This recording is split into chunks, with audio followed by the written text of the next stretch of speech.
Hola, bienvenidos doctores, nosotros somos el equipo número 7 y este es nuestro video sobre farmacocinética.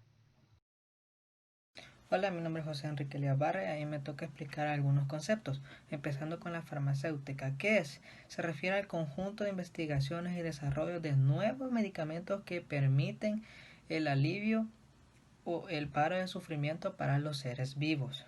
La farmacocinética es la comprensión de los procesos e interacción de la absorción, de la distribución, el metabolismo y la excreción de los fármacos cuando pasan por diversas membranas de nuestras células. La farmacodinámica es el estudio de los efectos bioquímicos, celulares y fisiológicos en los fármacos y en sus mecanismos de acción. Los efectos de la mayoría de los fármacos son el resultado de la interacción con los componentes macromoleculares de nuestro organismo. La absorción dice que es el traslado de fármacos desde su punto de administración, que puede ser oral, intravenoso, intramuscular y muchas más formas, hasta su compartimiento central. En algunos casos que son sólidos, primero para una absorción debe de haber una disolución, como de las tabletas o de las cápsulas, para así poder liberar el fármaco y llegar a actuar. En la distribución nos explica qué es la relación de la cantidad de fármacos concentradas en nuestro cuerpo. Y el metabolismo nos explica que muchos agentes terapéuticos no son liposolubles, no pasan fácilmente el entorno acuoso de la orina. Entonces el metabolismo de los fármacos se va a encargar de hacer estos metabolitos más hidrófobos para que sea esencial para su eliminación renal del cuerpo y así también poder determinar su actividad fisiológica y farmacológica. Pero esto depende de algunos puntos, más que todo de tres. Debe tener una función de cinética de primer orden, una función de cinética de orden cero y unas enzimas inducidas por biotransformación. Buen día. Continuando con los puntos de mi compañero, excreción sería todos los procesos por los cuales es eliminado un fármaco del organismo. Estos pueden ser de dos formas, de forma inalterada o de forma modificada a través de diferentes procesos metabólicos. También está la concentración plasmática. Concentración plasmática es la cantidad de una sustancia en el organismo, más concretamente en la sangre y en el plasma. Esto pueden ser como por ejemplo glucosa, hormonas o un fármaco, entre otros. También está el tiempo de eliminación o tiempo de vida media, que esto no es más que el tiempo que tarda en eliminarse el 50% de la concentración de un fármaco que hay en el torrente sanguíneo. Mi nombre es Ana Isabel y yo les voy a explicar el esquema. Bueno, para que un fármaco tenga efecto, este debe pasar por fases. La primera es la farmacéutica, consta de la liberación del principio activo del fármaco a partir de su presentación farmacéutica. Tiene disgregación, disolución, difusión. Así está disponible para la fase farmacocinética, que comienza con la absorción. Es nada más el paso del fármaco desde su administración hacia el compartimiento central, que sería la circulación sistémica. Pues, hay que tomar en cuenta la biodisponibilidad, que es nada más la cantidad y velocidad de fármaco intacto que llega a ese lugar. Luego tenemos la distribución, que es cuando este fármaco pasa desde la circulación hacia el líquido extracelular para llegar a los tejidos. Posteriormente tenemos el metabolismo, que tiene dos objetivos: neutralizar el fármaco para excretarlo o activarlo. Este depende de la cinética, puede ser de primer orden, que es cuando hay una fracción de fármaco constante que se metaboliza por unidad de tiempo, o de orden cero, que es cuando el fármaco es eliminado tras ingresar. Así pues también tenemos la biotransformación. Esta consta de dos fases: la fase 1, que tiene reacciones como oxidación, reducción, y la fase 2, que es cuando se conjuga el producto de la fase 1 con nuevas moléculas. Así pasa a la excreción, que es cuando se elimina el fármaco, ya sea metabolizado o no, a partir de órganos como el riñón principalmente, la leche materna, los pulmones, etc. Así pasa a la última fase, farmacodinámica, que es cuando se forma un complejo fármaco-receptor y genera una transducción de señal que va a generar cambios bioquímicos en la célula. Así pues, los receptores esos pueden estar en estado activo o inactivo y son de cuatro tipos: canales iónicos, acoplados a proteína G, ligados a enzima y intracelulares e intercelulares. Así pues, para que un fármaco pueda ser absorbido, este primero debe ser liberado de su presentación. Y es que en esto consiste la fase farmacéutica. Esta consta de tres etapas diferentes: la disgregación, la disolución y la difusión. La disgregación hace que el fármaco sea fragmentado en partículas más pequeñas para que éstas, a través de la disolución, puedan disolverse en el medio acuoso que les rodea. Así, por último, la difusión es la encargada de que cuando el fármaco ya está listo para la absorción, éste llegue al lugar en sí de la absorción. Entonces, dependiendo de la presentación de los fármacos, estas se van a desintegrar. Y es que los fármacos vienen en presentaciones sólidas y semisólidas, líquidas, gaseosas, y de todo esto depende cómo llega a la absorción. Entonces, si tenemos en las presentaciones sólidas tabletas, estas van a sufrir disgregación por parte de excipientes hidrofílicos en el tubo digestivo.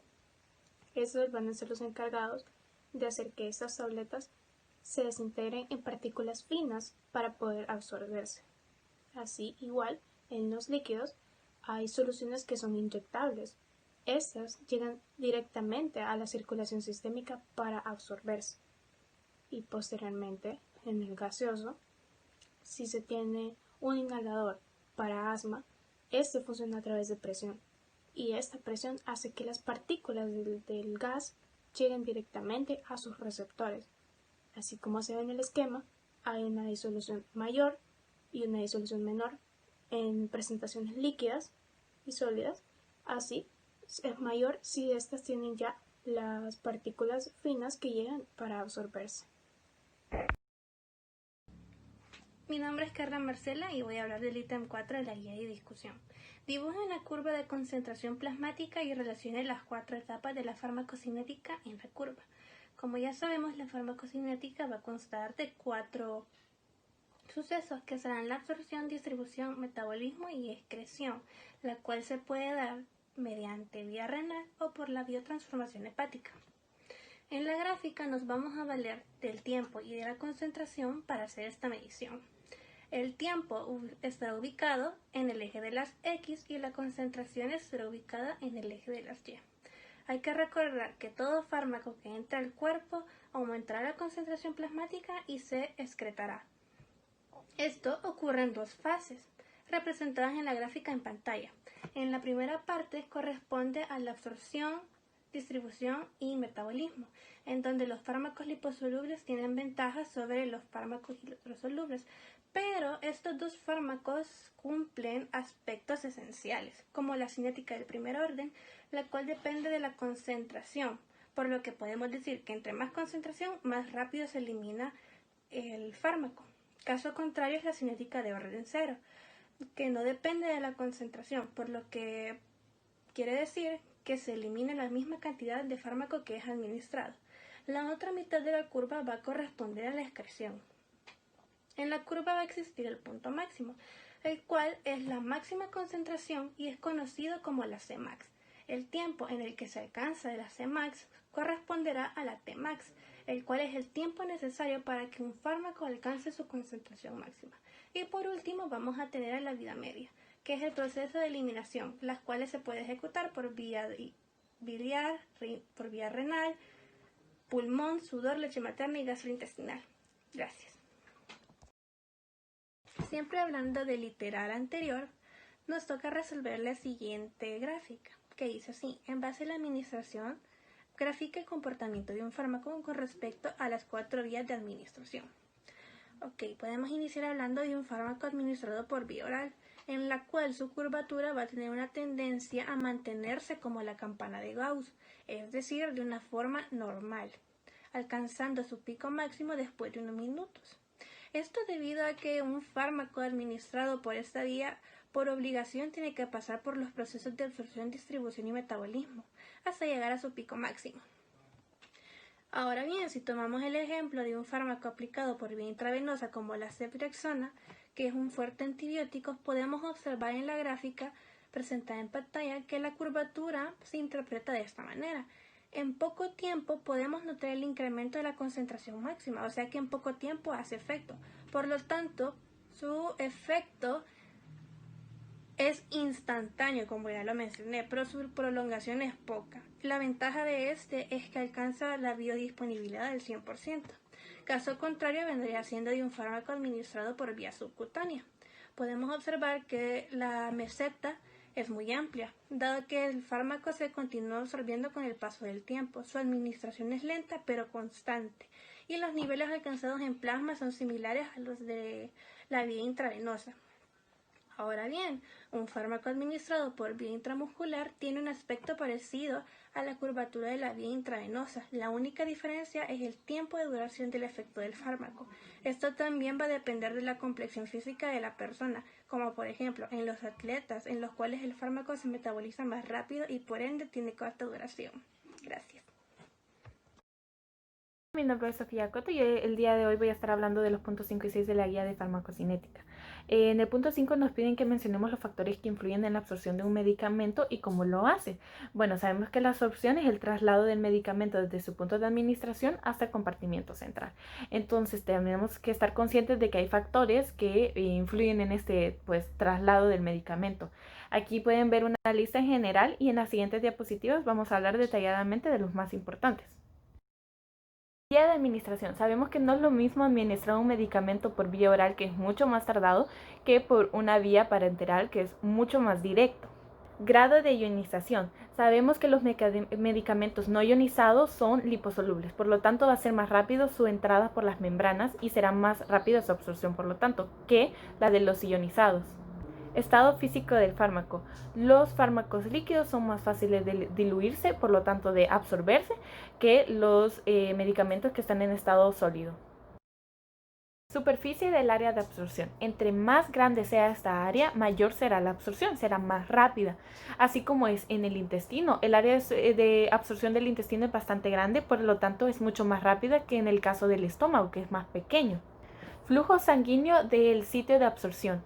Aquí, entre mayor sea el flujo sanguíneo, más rápida será la absorción, como es en el caso de la aspirina. La aspirina no se puede absorber en el estómago porque no tiene suficiente irrigación. En cambio, en el intestino sí. Proteína P, bueno, esta afecta porque limita la absorción en los enterocitos, ya que cuando el medicamento es administrado por vía oral, eso lo que hace es que los exporta de regreso a la luz del tracto gastrointestinal cuando eso ya va penetrado a la membrana celular, por lo tanto retrasa la absorción y la limita. Concentración, a mayor concentración, mayor absorción, así de sencillo. Y recordemos que los factores del individuo como el peso y la edad también pueden afectar a la absorción, tanto como patologías también. Y ahorita vamos con el punto número 6, donde vamos a hablar de las curvas de biodisponibilidad y vamos a ver el comportamiento de los medicamentos en ciertas situaciones. La primera de ellas es mismo fármaco, diferente dosis. Sabemos que a medida que aumenta la dosis del fármaco, aumenta también su efecto farmacológico. Y como esto puede llegar a ser terapéutico, o sea, bueno, también podemos llegar a pasarnos a tóxico, que es lo que queremos evitar. Entonces, en este ejemplo puse la morfina, que de 5 a 10 miligramos, esta puede ser terapéutica para el dolor y no causar ningún daño. En cambio, si yo doy más de 30 miligramos de morfina, a pesar de ser el mismo fármaco, pues la dosis va a ser muy alta y puede llegar a ser tóxico y maligno para el ser humano. Y si está debajo de esa línea, la primerita que vemos, o sea, subterapéutico, ahí no me va a causar ningún efecto, entonces tampoco es lo que quiero. Lo que yo quiero es un efecto terapéutico que me ayude al paciente. Tenemos este caso. En este caso vemos que es el mismo medicamento, misma dosis, pero es diferente casa comercial. Como sabemos, existen medicamentos que se consideran bioequivalentes. Esto quiere decir que tienen los mismos ingredientes activos, la misma concentración y la misma presentación, y que su biodisponibilidad no varía en mayor grado a pesar de ser de diferentes fabricantes. Ahora, existen medicamentos como en el caso que vemos en la presentación, como está representado en la gráfica y lo que hemos puesto en las imágenes, que es, tenemos el mismo medicamento, ambos son ibuprofeno y tienen la misma dosis, ambos son de 600 miligramos, pero estos no tienen la misma concentración y no tienen la misma velocidad y grado de absorción.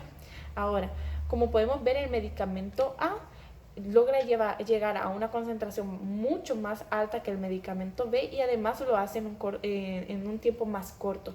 En cambio, el medicamento B no llega ni siquiera a ese grado de concentración y lo hace, cuando llega a su máximo, lo hace en un tiempo más alargado. Hola, mi nombre es Daisy Erazo. En este día me corresponde hablar acerca de los ítems 7 y 8 de la guía. El ítem 7 dice, explique en qué consiste la distribución de un medicamento y qué factores afectan al mismo. Después de la absorción del fármaco en el torrente sanguíneo vamos a obtener la distribución. La distribución es el reparto del fármaco en el organismo que permite su acceso a los diferentes órganos o tejidos donde va a actuar o va a ser eliminado. En pocas palabras, es el movimiento del fármaco desde el torrente sanguíneo a cualquier órgano o tejido. Esta va a ser determinada por la solubilidad o coeficiente de reparto y fijaciones a proteínas plasmáticas. Luego veremos otros factores. La distribución va a tener dos fases. En la fase 1, los órganos con mayor riego sanguíneo van a recibir la mayor concentración del fármaco. Esos son hígado, riñón y encéfalo. Y en la fase 2, la llegada del fármaco va a ser mucho más lenta a comparación del fármaco 1 y va a ser a los músculos, a todas las vísceras, piel y grasa. Esta distribución va a depender del coeficiente de reparto, es decir, de la solubilidad del fármaco de la sangre hacia los tejidos. Y se necesita de minutos a horas para alcanzar un equilibrio en la concentración del fármaco desde la sangre hacia los tejidos. Ahora les voy a hablar acerca de los factores que afectan la distribución. Entre ellos vamos a encontrar las características físico-químicas del fármaco, ya sea el tamaño, liposolubilidad, ionización, el pH, las barreras corporales, el flujo sanguíneo, unión a proteínas plasmáticas, afinidad por los tejidos y elementos que van a regir la rapidez de la llegada van a ser el gasto cardíaco, la corriente sanguínea regional y la permeabilidad capilar y el volumen hístico. El ítem 8 dice, explica las vías del metabolismo de fármacos. Entre las vías del metabolismo de fármacos principales vamos a encontrar la vía hepática, la vía renal y la vía de la bilis, pero existen otros tipos de vías. En la eliminación del fármaco por el riñón, en esta requiere de que el fármaco sea altamente polar, o sea, es decir, hidrosoluble, para que ésta pueda ser procesada a través de los riñones y ser excretada por la orina. Este mecanismo ocupa tres procesos, que son la filtración glomerular, la secreción tubular activa y la reabsorción tubular pasiva. Un claro ejemplo serían las vitaminas. Con la vía hepática, en esta se requiere que los fármacos sean liposolubles, es decir, que estos fármacos no pudieron ser excretados a través de la vía renal, por lo tanto se necesita ser metabolizados y convertidos a sustancias polares en el hígado gracias a dos fases. En la fase 1, lo que estos hace es de que introduce o pone al descubierto un grupo funcional polar gracias a reacciones como oxidación o reducción. Y en la fase 2 lo que vamos a hacer es que ya obtuvimos los metabolitos o los fármacos y los vamos a unir a un sustrato endógeno, se va a inactivar el fármaco y este va a facilitar su excreción. Y ahora vamos a obtener un fármaco, una sustancia polar para poder ser excretada. La eliminación del fármaco vía biliar. En esta los compuestos contienen un alto peso molecular y muchos son derivados conjugados que se forman por biotransformación hepática. Lo que hace estos compuestos es que no son reabsorbidos, entonces pasan a la bilis y estos son eliminados a través de las heces. Anexo otras vías que busqué, que son la vía pulmonar, la vía de excreción por saliva, sudor y lágrimas y la vía de excreción por leche materna. Esto sería todo. Muchas gracias.